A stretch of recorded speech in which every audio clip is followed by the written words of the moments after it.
The crystal chandelier cast fractured rainbows across the marble floor as 8-year-old Marcus stood between two worlds, his father's glittering expectations and the gentle warmth radiating from the woman who'd raised him with calloused hands and unconditional love. "Daddy, why are you looking at those pictures again?" Marcus's voice cut through the silence like a blade through silk. Richard's son stood in the doorway, his school uniform slightly rumpled, backpack sliding off one shoulder. 8 years old, with his mother's gentle brown eyes and Richard's stubborn chin, Marcus possessed an innocence that his father had forgotten existed. "Come here, son." Richard's voice carried the authority that commanded boardrooms, but softened when addressing his boy. "We need to talk."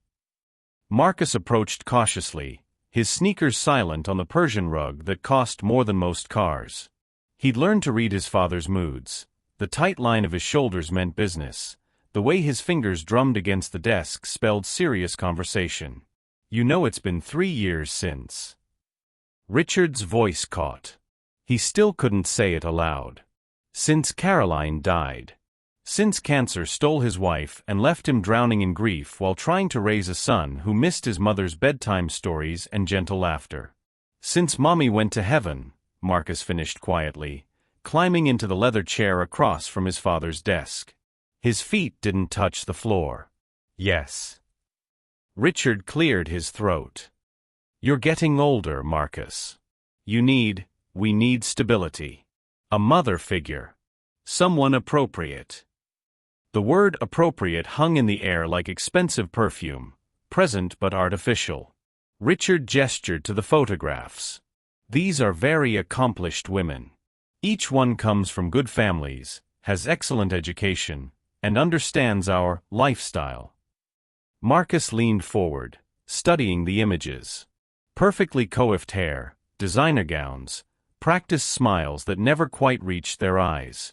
Victoria Ashworth, old money, charity boards, and a laugh like tinkling glass.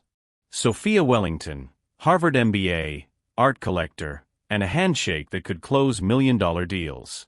Elizabeth Hartwell, senator's daughter, fluent in 5 languages, and a reputation for hosting flawless dinner parties. "They're very pretty," Marcus said diplomatically, "the way children do when they sense adult expectations." "Pretty isn't enough," Richard replied, surprising himself. "They're accomplished. Refined. They understand what it means to be part of our world." What he didn't say, what he couldn't admit even to himself, was that he'd been lonely for 3 years. That he woke every morning to silence instead of Caroline's gentle humming. That he attended charity galas and business dinners surrounded by people who wanted his money or influence, never him. "I want you to meet them," Richard continued. "All of them. Then you can help me decide." "Help you decide what?" "Which one should become your new mother?" The words fell like stones into still water, creating ripples neither of them fully understood. Marcus tilted his head, considering. "But I already know who I want." Richard felt his chest tighten. Perhaps his son had been watching the photographs more carefully than he'd realized. "Oh? Which one?" "None of them." The response hit Richard like a physical blow. "Marcus, you haven't met them yet. These women. I don't want any of them to be my mom." "Then who?" Richard began, but his question was interrupted by a gentle knock on the door. "Excuse me, Mr. Blackstone?" The voice was soft, accented with traces of rural Kentucky. "Marcus's dinner is ready, and his homework won't do itself." Elena Martinez stepped into the doorway, and Richard felt that familiar tug of something he refused to acknowledge. She was 31, with dark hair pulled back in a practical bun and hands that bore the evidence of honest work. She'd been their housekeeper for 2 years, but somewhere along the way had become much more. The woman who bandaged Marcus's scraped knees, helped with math homework, and listened to his dreams with the patience of someone who understood that children's words held profound truths. "5 more minutes, Elena," Richard said, his tone cooler than necessary. "We're discussing something important." Elena's eyes flickered between father and son, recognizing the tension that often preceded Marcus's quiet retreats to his room. "Of course, sir. I'll keep his plate warm." As she turned to leave, Marcus's voice rang out clear and certain. "Her. I choose her." The grandfather clock seemed to stop ticking. Elena froze in the doorway. Richard's world tilted on its axis. "I want Elena to be my mom." What do you think Marcus sees in Elena that his father is blind to? Share your thoughts below. Sometimes children understand love better than adults do. The silence stretched like a taut wire ready to snap. Elena's hand trembled against the doorframe, her knuckles white with the effort of staying upright. In 2 years of working for the Blackstone family, she had learned to navigate the invisible boundaries that separated her world from theirs. But Marcus's innocent declaration had just shattered every carefully constructed wall. "Marcus, that's..." Richard's voice faltered. He looked at Elena, really looked at her, for perhaps the first time. Her uniform was pressed but well worn, her shoes practical rather than fashionable. She represented everything his world taught him to overlook: the help, the hired hands, the invisible people who made his life function smoothly. "That's enough," he finished, his tone sharp enough to cut glass. Elena's face flushed crimson. "Marcus, sweetheart, you don't understand." "But I do understand." Marcus slid from his chair, his small fists clenched with 8-year-old determination. "You make the best pancakes, and you never get mad when I track mud in the house. You help me with my math homework even when you're tired, and you sing that song Mom used to sing when I have bad dreams." Each word hit Elena like a physical blow. She had tried so hard to maintain professional distance, to remember her place in this gilded world. But Marcus had wormed his way into her heart with his gap-toothed grins and his need for someone, anyone, to simply see him as a little boy rather than an heir to a fortune. "Marcus, Elena is our employee," Richard said, his business voice cutting through the emotional atmosphere like a blade. "She's not, we don't." He couldn't finish the sentence. How could he explain to his son that the woman who had been more of a mother to him than any of those polished socialites could ever be was somehow inadequate because she cleaned their toilets and folded their laundry? Elena straightened her spine, calling upon the dignity her grandmother had taught her in the tobacco fields of Kentucky. "Mr. Blackstone is right, Marcus. I'm just the housekeeper." "No, you're not." Tears welled in Marcus's eyes. "You're the one who stays up with me when I'm sick. You're the one who teaches me Spanish words and lets me help make cookies. Those ladies in the pictures don't even know me." "That's precisely why you need to meet them," Richard said, his voice growing colder with each word. His discomfort was morphing into anger, at Marcus for creating this impossible situation, at Elena for somehow making his son love her, at himself for reasons he refused to examine. Elena watched the man she had quietly admired, the father who worked 18-hour days to provide for his son, who sometimes fell asleep in his study clutching pictures of his late wife, transform into the ruthless CEO who had built an empire on the ability to make hard decisions. "Marcus needs stability," Richard continued, speaking about his son as if he weren't in the room. "He needs someone from our social circle, someone who understands the responsibilities that come with the Blackstone name." "And what responsibilities are those, Daddy?" Marcus's voice was small but fierce. "Being mean to people who care about us?" The question hung in the air like an accusation.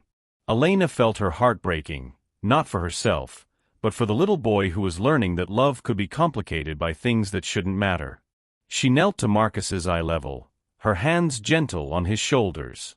"Your daddy is right, mi corazón," she whispered, using the endearment that always made Marcus smile. "You need someone special. Someone who can give you everything you deserve." "But you already do that," Marcus whispered back, his voice thick with unshed tears. Richard watched this interaction with growing unease. There was something in the way Elena touched his son, something in the way Marcus leaned into her embrace, that made his chest tight with an emotion he couldn't name. It reminded him painfully of Caroline, not in appearance, but in essence. The genuine care, the unconditional acceptance, The way she made Marcus feel safe in a world that could be cruel and cold. "This conversation is over," Richard announced, his tone brooking no argument. "Elena, Marcus's dinner. Now." Elena stood slowly, her composure intact despite the tremor in her voice. "Of course, sir." As she moved toward the door, Marcus called out desperately, "Elena, wait." She paused, not turning around. "I still choose you," he said, his 8-year-old voice carrying the weight of absolute certainty. "I'll always choose you." Elena's shoulders shook once, a barely perceptible movement that Richard caught despite himself. Then she was gone, leaving father and son alone with the weight of words that couldn't be taken back. Have you ever had to choose between what others expect and what your heart knows is right? We'd love to hear your thoughts in the comments below. The next 2 weeks passed like a carefully choreographed dance of avoidance. Richard threw himself into introducing Marcus to the Socialites with the determination of a general planning a military campaign. Lunch at the plaza with Victoria Ashworth, who spent 40 minutes discussing her thoroughbred horses while Marcus pushed food around his plate.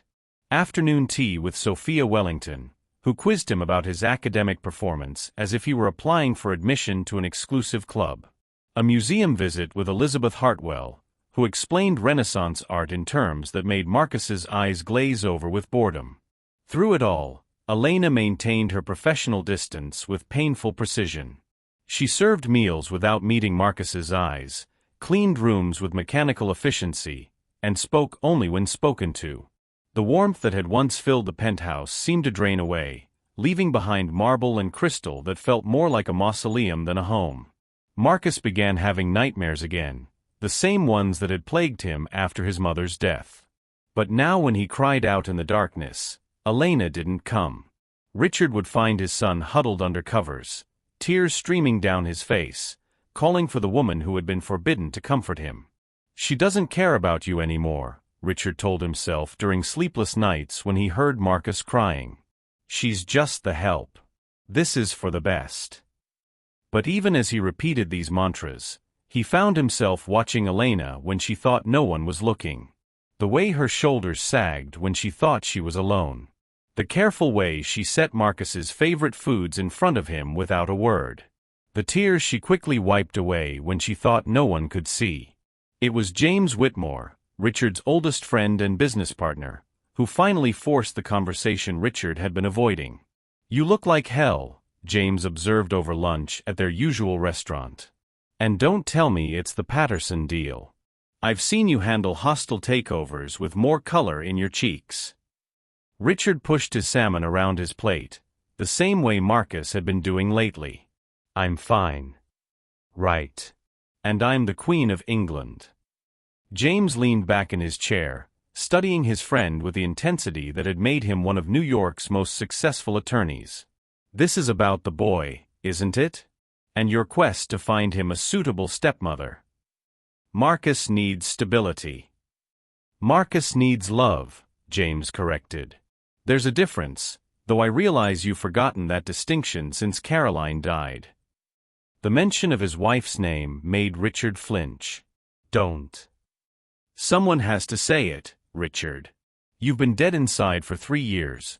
Going through the motions of living while that boy of yours grows up watching his father choose obligation over joy. I'm doing what's best for him." "Are you? Or are you doing what's safest for you?" Richard's fork clattered against his plate. "What's that supposed to mean?" James signaled for another scotch before answering. "It means you're terrified of feeling anything again. So you're choosing women who won't challenge you, won't make you vulnerable, won't risk breaking your heart the way Caroline did when she died. The women I've introduced Marcus to are perfectly suitable." "And perfectly cold," James interrupted. "I've met them all, Richard. They're accomplished, yes. Beautiful, certainly. But they're not mothers. They're acquisitions." The word hung between them like a challenge. "And what would you have me do?" Richard's voice was barely controlled. "Marry the help? Become a laughingstock in our social circle? I'd have you marry someone who loves your son.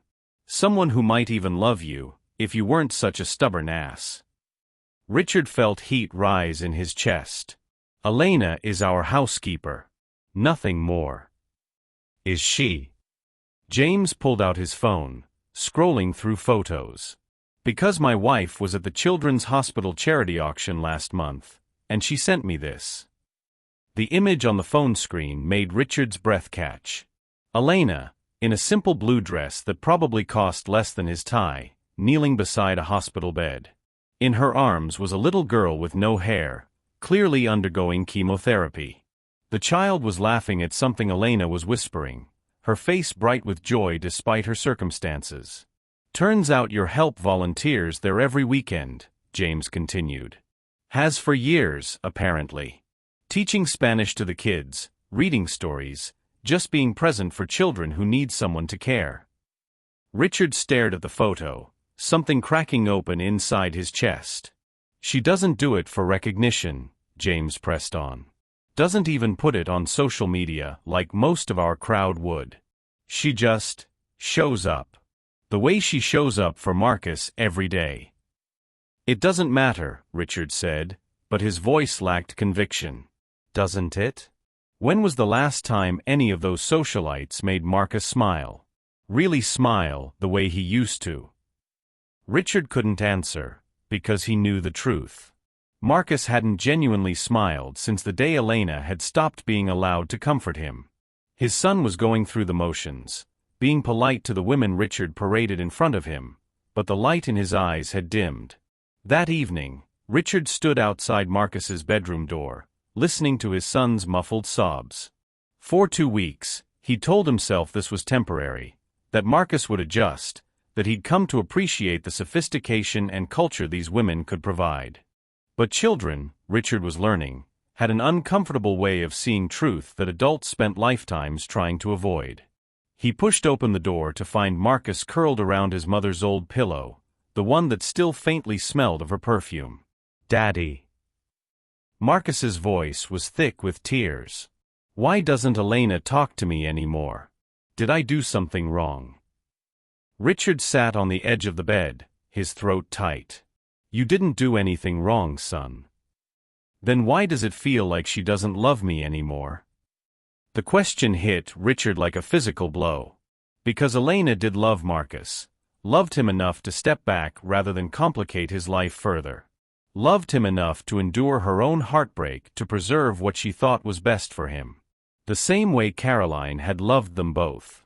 Sometimes, Richard said carefully, adults make things complicated when they should be simple. Marcus sat up, wiping his nose on his pajama sleeve. Do you think Elena is sad too? Richard thought of Elena's tear-stained cheeks, her careful professional distance, the way she flinched every time Marcus tried to reach for her hand. Yes, he admitted. I think she's very sad. Then why can't we just fix it? Why can't we just be a family? Out of the mouths of babes. Richard felt something shift inside him, like ice beginning to crack after a long winter. Maybe, he whispered, more to himself than to Marcus, we can.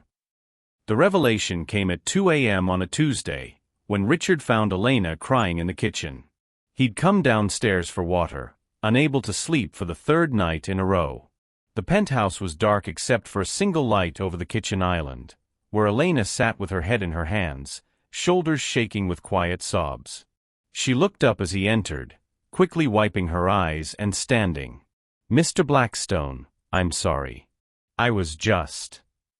Don't. The word came out harsher than he intended. He softened his tone. Don't apologize. Please. They stood there in the dim light, two people who had been orbiting around each other for months, pretending not to feel the gravitational pull that Marcus had seen with the clarity that only children possess. I was going to give you this tomorrow, Elena said, reaching for an envelope on the counter. My resignation. Richard felt the bottom drop out of his world. Elena, no. I have to. Her voice was steady now, but he could see the tears she was fighting. Marcus is getting attached, and it's not fair to him. He needs someone appropriate. Someone who can give him the life he deserves. And you think those women can do that? Elena smiled sadly. They can give him opportunities one never could. Private schools, connections, a place in society. They can teach him which fork to use at fancy dinners and how to make conversation at charity galas. Is that what you think he needs? It's what you think he needs, she replied. And you're his father. Richard moved closer, and Elena instinctively stepped back until she was pressed against the counter. He could see the pulse fluttering at her throat, could smell the faint scent of vanilla that always seemed to cling to her skin. Do you know what I think he needs? Richard asked, his voice barely above a whisper. Elena shook her head, not trusting herself to speak. He needs someone who sees him as more than an heir to a fortune. Someone who loves him for his terrible jokes and his obsession with dinosaurs and the way he still sleeps with that ratty stuffed elephant. All children deserve that kind of love, Elena managed. Yes, they do. But Marcus has already found it. Richard reached up, gently touching her cheek. With you. Elena closed her eyes at his touch, a single tear escaping. Richard, we can't. Your world, my background. My world is cold and empty without you in it, he interrupted. Both of ours is. The confession hung between them like a bridge neither was sure they could cross. These past 2 weeks, Richard continued, watching Marcus withdraw, seeing him lose that spark that you brought back into his eyes. I realized something. What? I've been so afraid of losing someone I love again that I was about to lose the 2 people who matter most to me. Elena opened her eyes, searching his face. 2 people. You think I don't see you, Elena? Think I don't notice the way you hum while you work, or how you leave little notes in Marcus's lunchbox, or the way you bite your lip when you're concentrating? Her breath hitched. Richard. You think I don't know that you stay up late helping him with projects, not because it's your job, but because you care? You think I don't see how your face lights up when he runs to you after school? I tried to keep professional distance. Thank God you failed, Richard whispered, stepping closer. Because somewhere along the way, you didn't just become the mother Marcus needed. You became the woman I needed too. Elena stared at him, hardly daring to breathe. What are you saying? I'm saying I've been an idiot. I'm saying that in a world full of women who want the Blackstone name and fortune, you're the only one who wanted just us. Marcus and me. Broken and grieving and complicated as we are. I do want you, Elena whispered, the admission torn from her heart. Both of you. But. No buts, Richard said firmly. Marcus was right that first night. He chose you because somehow, with the wisdom that children have and adults lose, he knew what I was too scared to admit. And what's that? That love doesn't care about social status or bank accounts or what the society pages say. That the woman who's been loving us both every day for 2 years, loving us with her actions, her patience, her gentle heart, that woman is exactly who we need. Elena's composure finally cracked, tears flowing freely now. I love him so much, Richard. I love you both so much it scares me. Then marry me, Richard said, the word surprising them both with their certainty. Not because it's convenient or appropriate or makes sense to anyone else. Marry me because Marcus was right. We're already a family. We just need to make it official. Elena searched his eyes, looking for doubt or hesitation.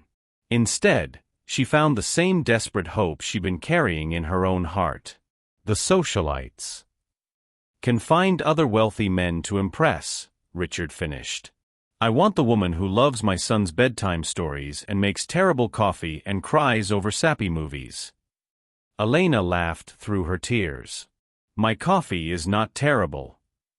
It's awful, Richard said, cupping her face in his hands.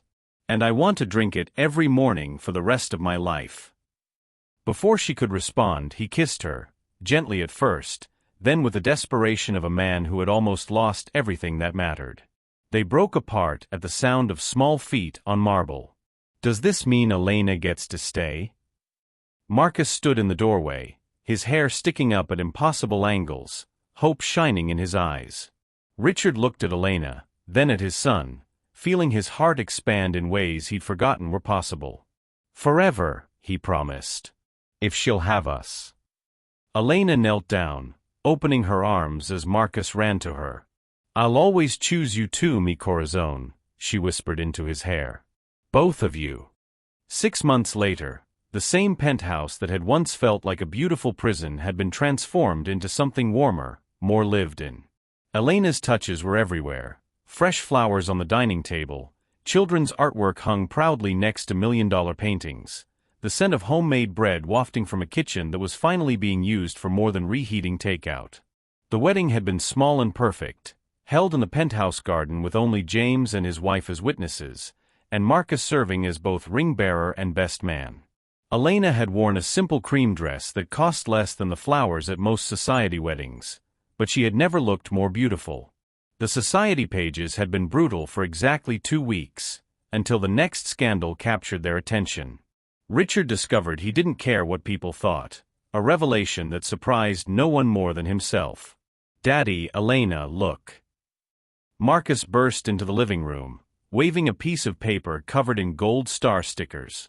"Mrs. Johnson says my Spanish is getting really good." Elena beamed with pride as she examined his homework.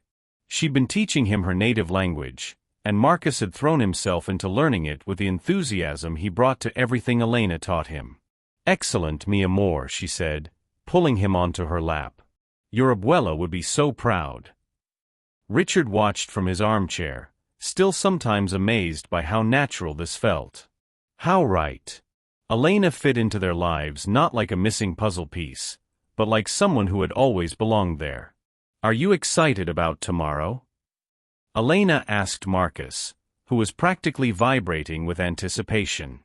Tomorrow was Take Your Child to Work Day, and for the first time in years, Marcus was actually eager to visit Blackstone Industries, not because he was expected to, but because Elena was coming too, and she'd promised to help him with a presentation he'd prepared about recycling programs for office buildings.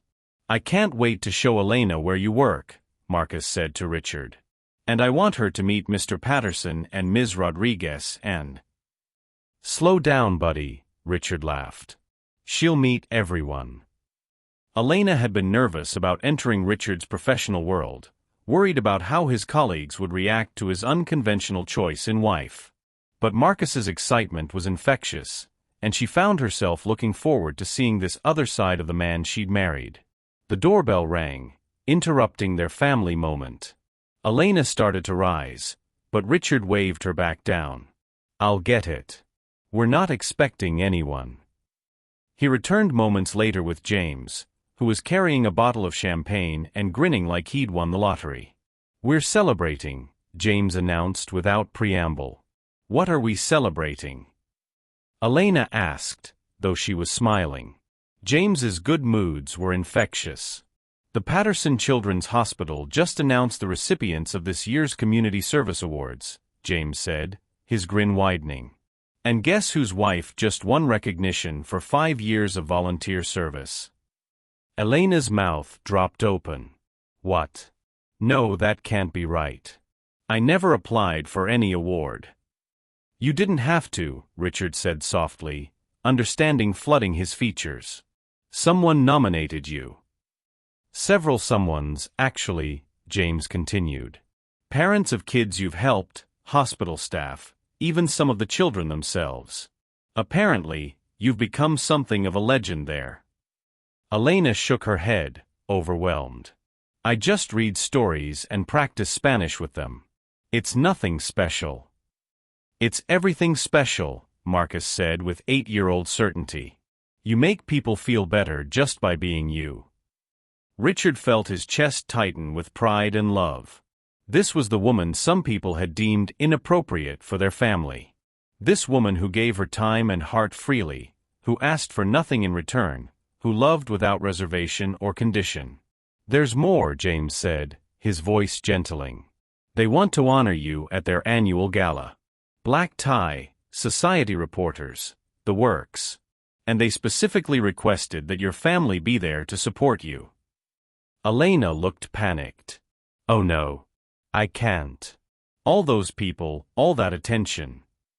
You can, Richard said firmly, kneeling beside her chair. And you will. Because you deserve to be recognized for the incredible person you are. We'll all be there, Marcus added. Right, Daddy? We're a team. That's right, Richard confirmed. We're a team.